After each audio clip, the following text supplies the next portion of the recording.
गांव में रहने वाला 25 साल का भोंदू अपनी बेवकूफी भरी हरकतों की वजह से अपने गांव के साथ साथ आसपास के गांव में भी प्रसिद्ध था। न जाने कितने लोगों ने उसे अपने घर में नौकर रखा और उसकी हरकतों की वजह से निकाल दिया। एक बार गांव के करोड़ी मल ने भोंदू पर तरस खाकर उसे अपने घर नौकर बना लिया। एक दिन सेठानी भोंदू से,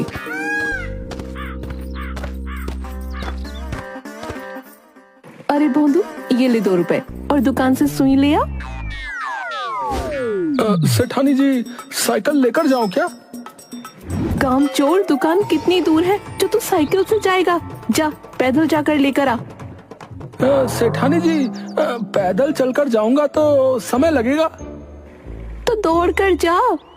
दौड़कर जाऊंगा तो गिर सकता हूँ और मुझे चोट लग सकती है। अरे महाराज, पैदल जा, दौड़ कर जा, सो कर जा, जैसे भी जा, बस दुकान पर जा और सुई लेकर वापस आ। जी सेठानी जी, अभी जाता हूँ, लेकिन पैदल ही जाऊंगा ताकि सही सलामत वापस आ जाऊं और आपको मेरी वजह से कष्ट ना हो। सेठानी गुस्से में भोंदू की तरफ देखती है और भोंदू पैदल ही गांव की दुकान पर सेठानी के लिए सुई लेने निकल जाता है।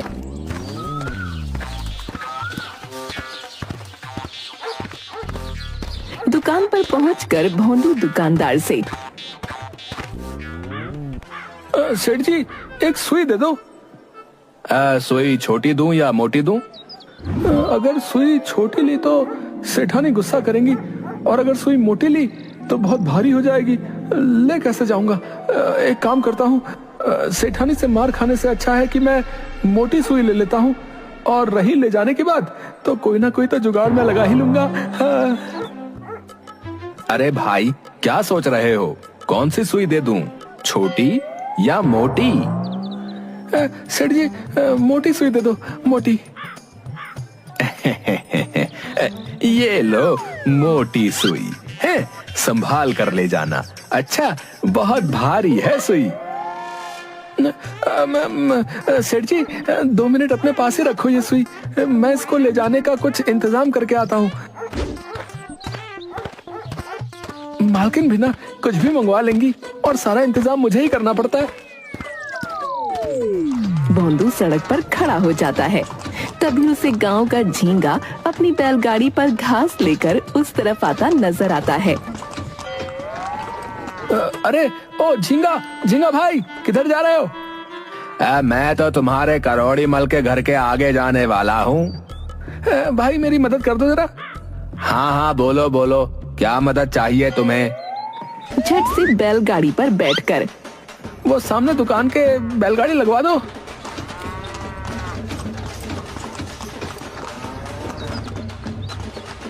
अरे भाई, जल्दी से सुई को बैलगाड़ी पर रखवा दो। हाँ हाँ, जरूर भाई।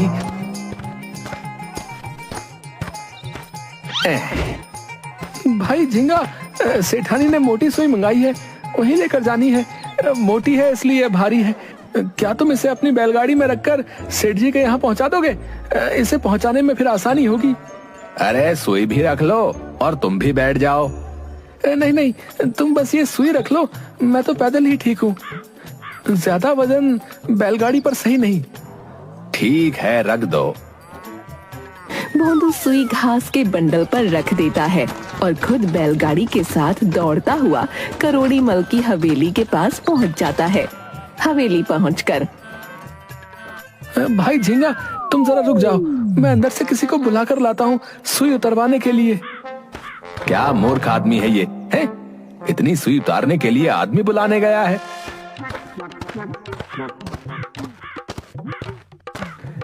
सेठानी जी, मैं सुई ले आया। ला दे। सेठानी जी, सुई तो मैं मोटी ले आया हूँ। हाँ हाँ, मोटी सुई की ही जरूरत थी, ला दे ना। सेठानी जी, आप भी क्या गजब बात कर रही हो, हैं? क्या मैं मोटी सुई अकेले ला सकता था? अरे मूर्ख, सुई कहाँ है? सेठानी जी, आप हवेली के बाहर तो चलो। चल दिखा, कहाँ है सुई?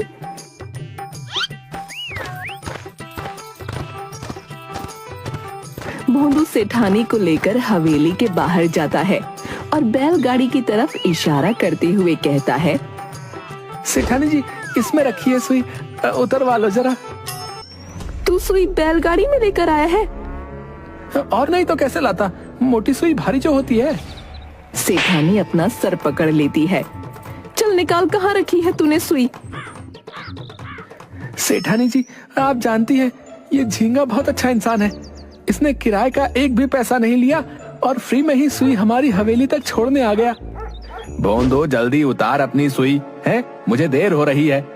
और हाँ, भाड़ा भी लेते आना, पूरे 50 रुपए। अरे भोंदू, कहाँ है सुई?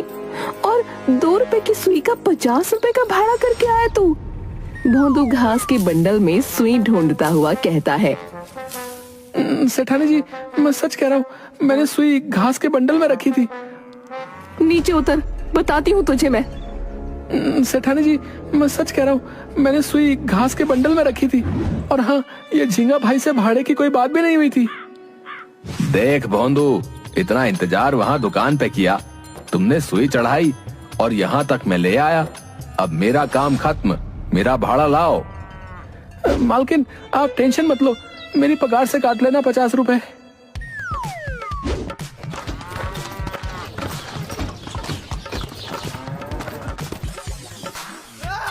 सेठानी भोंदू को डंडे लगाती है। तेरे पास अक्ल नाम की चीज है कि नहीं? इतनी सी सुई लाने के लिए तुझे बैलगाड़ी चाहिए, साइकिल चाहिए, और सुई को घास के ढेर पर रख दिया। या तो तू पागल है या मुझे पागल करना चाहता है। सेठानी जी, मेरी क्या गलती है? मैं तो मोटी सुई लाया था, वो भारी थी इसलिए मैंने बैलगाड़ी में रख दी थी। मुझे क्या पता था कि वो घास में खो जाएगी। हे राम जी, ये सेठ जी ने कहाँ फंसा दिया मुझे? कैसा पागल नौकर लाई मेरे माथे मर दिया। सेठानी जी, मुझे माफ कर दीजिए, मैं आपकी कितनी बात मानता हूँ, मुझे माफ कर दीजिए। निकल जा नालायक, पागल कर रखा है तूने मुझे।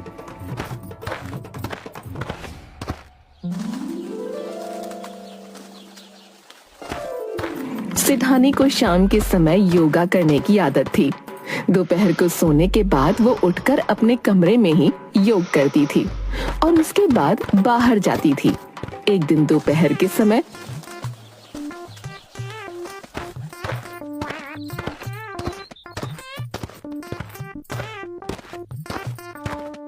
भोंदू, मेरी बात ध्यान से सुन। दोपहर को आराम करने के बाद मेरे कमरे के बाहर की अच्छी तरह सफाई करना, वहाँ बहुत जाले लगे हैं। जी सेठानी जी, आपके उठने के पहले मैं सब साफ कर दूंगा। ध्यान रहे कोई गड़बड़ी ना हो, वरना अच्छा नहीं होगा। मैं तो कभी कोई गड़बड़ी नहीं करता। सेठानी जी, आपको ही मेरे काम में गड़बड़ लगती है। जितना कहा है ना उतना कर। सेठानी अपने कमरे में आराम करने चली जाती है।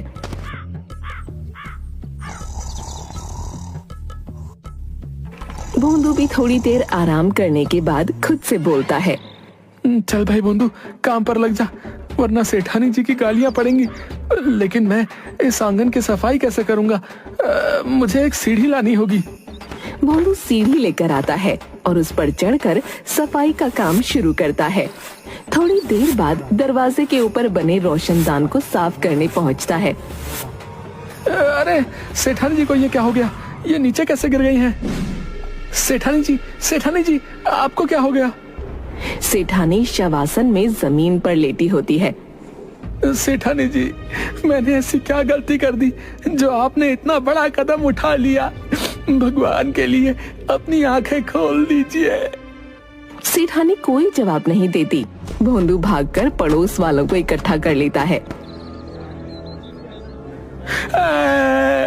मेरी सेठानी मर गई, अब मैं अपने सेठ जी को क्या जवाब दूंगा? तू ये क्या कह रहा है भोंदू? होश में तो है? हाँ, मैं सच कह रहा हूँ भाई। देखो चलकर, सेठानी जमीन पर मरी हुई पड़ी है, कुछ भी जवाब नहीं देती। मैंने तो बहुत आवाज दी, मैं जल्दी से सेठ जी को बुला कर लाता हूँ। सेठ जी, अनर्थ हो गया, जल्दी घर चलिए। क्या बात हो गई भोंदू? सेठानी जी आपको छोड़कर इस दुनिया से चली गई। आप विधवा हो गए सेठ जी, आप विधवा हो गए। क्या बकवास कर रहा है? मैं जानता हूँ सेठ जी, आपके लिए ये सुनना कितना मुश्किल है, लेकिन यही सच है। अब सेठानी इस दुनिया में नहीं रही। करोड़ी मल घर की तरफ भागता है और रास्ते में कीचड़ में फिसल कर गिर जाता है। हे राम, मर गया, मेरी तो कमर टूट गई। सेठ जी, मैं जानता हूँ कि आप दुखी हैं, लेकिन आपको पागल नहीं होना है। अरे बेवकूफ, मेरा पैर कीचड़ में फिसल गया, मुझे यहाँ से निकाल। भोंदू करोड़ी मल को निकालता है और हवेली पहुँचते हैं दोनों। करोड़ी मल सीधा सेठानी के पास जाता है और गुस्से में, भोंदू के बच्चे, तू सच में पागल है क्या? है? ये मरी नहीं, आसन कर रही है। ये नीचे योग मैट नहीं दिख रहा तुझे? अच्छी भली सांसें चल रही हैं उसकी। तभी सेठानी ध्यान से बाहर आती है और करोड़ी मल को देखकर डर जाती है। कौन हो तुम और तुम्हारी हिम्मत कैसे हुई मेरे कमरे में आने की? अरे भाग्यवान, ये तो मैं हूँ, पहचाना नहीं? आवाज तो सेठ जी की लग रही है, लेकिन तुम कौन हो? अरे सेठानी जी, आप जिंदा हैं? तो क्या मुझे मर जाना चाहिए था? बोलो। नहीं नहीं नहीं नहीं सेठानी जी। तभी करोड़ी मल बीच में बोलता है, चुप कर तू। ये सब क्या हो रहा है? इतनी भीड़ क्यों जमा है यहाँ? करोड़ी मल सेठानी को सारी बातें बताता है। अरे बहुत हो गया, अब मैं बर्दाश्त नहीं करूंगी। अगर आपको इस भोंदू को घर में रखना है तो कल से ये आपके साथ दुकान पर जाएगा। सेठानी भोंदू से बहुत परेशान थी। दूसरे दिन से वो भोंदू को करोड़ी मल के साथ दुकान पर भेज देती है। ठीक है भोंदू, चल तू मेरे साथ दुकान पर। जी करोड़ी मल जी, क्या काम है बताइए। अरे दुकान पर तो चल पहले। करोड़ी मल का कपड़ों का व्यापार था।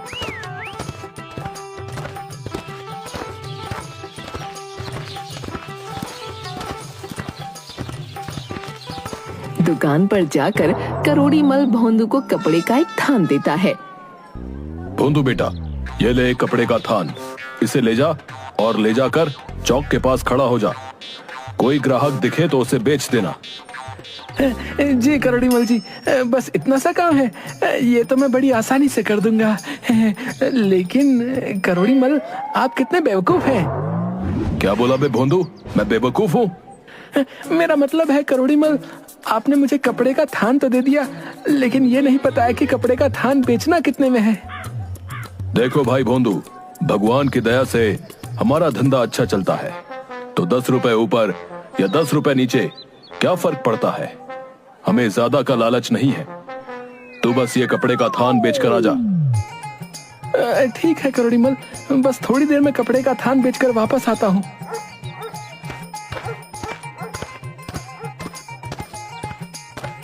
भोंदू गांव के चौक के पास जाता है और कपड़े का थान अपने सर पर रखकर बैठ जाता है। एक आदमी वहाँ से गुजरता है। क्यों भाई, कपड़े का थान बेच रहे हो? नहीं तो क्या, ये कपड़े का थान अपने सर पर लाद कर पापड़ सुखा रहा हूँ। है अरे बोलने का तरीका तो सीख लो भाई, भला कोई ऐसे धंधा करता है? अपनी बकवास बंद कर, कपड़े का थान खरीदना है तो बोल, नहीं तो आगे चल। तभी श्यामू आता है। अरे भोंदू, ये क्या कर रहा है यहाँ धूप में बैठकर? दिखता नहीं क्या कर रहा हूँ। अरे नाराज क्यों हो रहा है? कपड़े का थान बेच रहा है। हाँ, करोड़ी मल ने कहा है, इसलिए तो ये कपड़े का थान लेकर यहाँ बैठा हूँ। कितने का दिया कपड़े का थान? 10 रुपए ऊपर 10 रुपए नीचे, सही दाम बोल रहा हूँ। तुम्हें चाहिए तो बोलो। ये तो है ही पूरा गधा, आज इसे बेवकूफ बनाकर ये कपड़े का थान ले लेता हूँ। अरे कपड़े का थान चाहिए तो बोलो। हाँ हाँ, नाराज मत हो, पहले ये तो बताओ कैसा चल रहा है कारोबार? बड़े मजे से चल रहा है, सुबह से ग्राहकों की लाइन लगी है। आज तो ग्राहक एक के बाद एक आए जा रहे। ये तो बड़ी अच्छी बात है। अच्छा ये तो बताओ, ये कपड़े का थान कितने में दोगे? बोला तो 10 रुपए ऊपर या 10 रुपए नीचे, क्या फर्क पड़ता है? श्यामू 10 रुपए के 2 नोट निकालता है और एक नोट कपड़े के थान के नीचे रखता है और एक नोट कपड़े के थान के ऊपर। लो भाई, 10 रुपए ऊपर और 10 रुपए नीचे। अब ये कपड़े का थान हुआ मेरा। ये हुई असली धंधे की बात। चलो ये लो तुम अपना कपड़े का थान और खुश रहो। हाँ भाई, ये तुमने बिल्कुल सही कहा।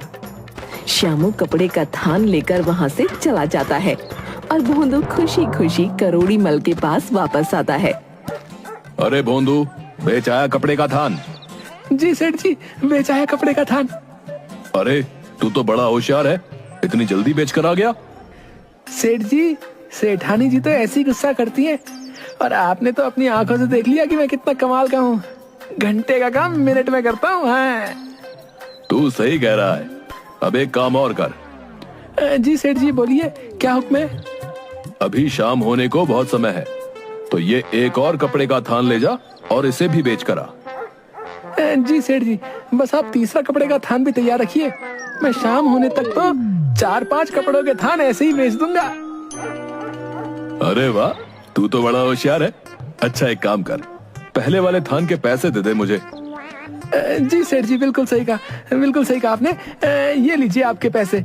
इस मामले में तो मैं बहुत ईमानदार हूँ, और मुझसे ज्यादा ईमानदार आपको ढूंढने से भी नहीं मिलेगा। भोंदू 10-10 के 2 नोट निकाल कर करोड़ी मल को देता है। करोड़ी मल हैरान होकर कहता है, ये क्या, 20 रुपए में कपड़े का थान बेचा तूने? अरे सेठ जी, लालच करना बुरी बात है। कपड़े का एक थान बेचकर आप थैली भर के पैसे कमाने वाले थे क्या? हैं? अरे बेवकूफ, ये तो सिर्फ 20 रुपए हैं। सेठ जी, हिसाब लगा लो आप। आपने तो कहा था 10 रुपए ऊपर या 10 रुपए नीचे में थान बेचना। आपने तो ये भी कहा था कि कोई फर्क नहीं पड़ता 10 रुपए ऊपर या 10 रुपए नीचे। मैं तो दोनों तरफ के 10-10 लाया हूँ। अरे पागल, तूने तो मेरा सत्यानाश कर दिया। सेठ जी, ये आप क्या कह रहे हो? आपने जैसा कहा था मैंने तो वैसा ही किया। सही कहती है तेरी सेठानी। तू तो है ही पागल, एक नंबर का नालायक। निकल जा यहाँ से और दोबारा अपनी शक्ल मत दिखाना। ठीक है सेठ जी, मेरा हिसाब कर दो। तेरा हिसाब क्या कर दूं मैं? है, मैंने मेहनत से काम किया है सेठ जी, जैसा आपने कहा था वैसा ही किया है। मुझे मेरे पैसे दे दो। रुक जा, अभी देता हूं तेरे पैसे। करोड़ी मल भोंदू की पिटाई करता है और उसे दुकान के बाहर निकाल देता है। भोंदू रोता हुआ घर आ जाता है।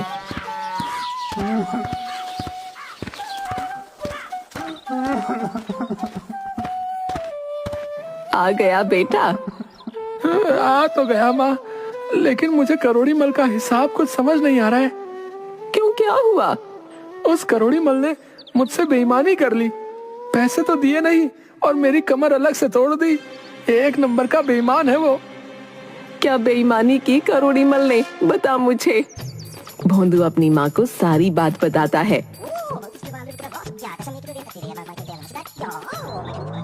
अरे बेवकूफ, न जाने कहाँ से तू पैदा हुआ रे।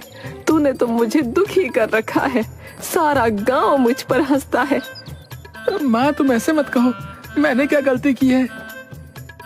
अरे मूर्ख, तू क्या जाने मैंने तुझे कैसे पाला है, कितने दुखों से तुझे पाला है। तुझे हमेशा मैंने ताजा खाना खिलाया कि कहीं तेरी अक्ल कम ना हो जाए, लेकिन तू है कि कुछ समझता ही नहीं। भोंदू अपनी बेवकूफी भरी हरकतों से ऐसे ही गांव वालों और अपनी माँ को परेशान करता रहता था।